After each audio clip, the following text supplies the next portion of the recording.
sometimes what you hear when that decision's finally made, that particular player was most impressed by the team and the coaching staff that was in there first, that stuck with them, that built a relationship, that showed them some love way before everybody else did.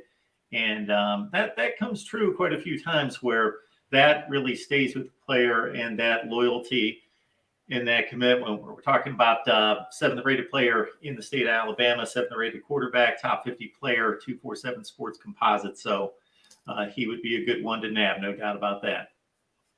Yeah.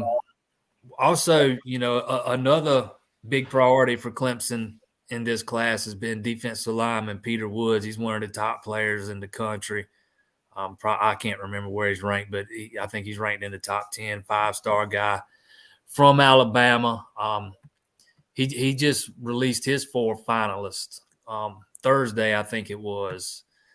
His final 4 with us here in basketball season with the final 4 now. But, Alabama, Clemson, Oklahoma, Florida, those are the 4 finalists. And, it's hard to pull that elite defensive talent out of that state of Alabama. Nick Saban kind of gets his pick of the litter.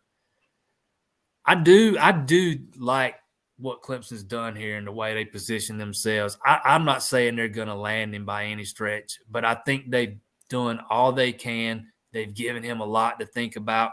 He's been, I can't even count how many times he's been on campus. I know he was at a couple games last season.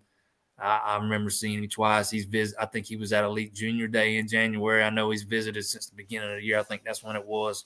So he's been to campus several times in the last year.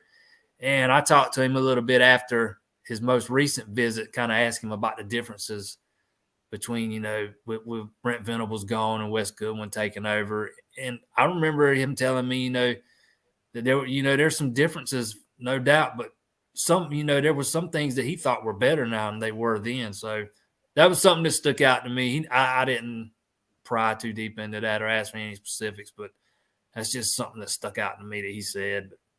I really, again, I like where Clemson stands right now. Not saying they're going to land him. It's hard to land those guys, but I don't think they could do any more than they're doing right now.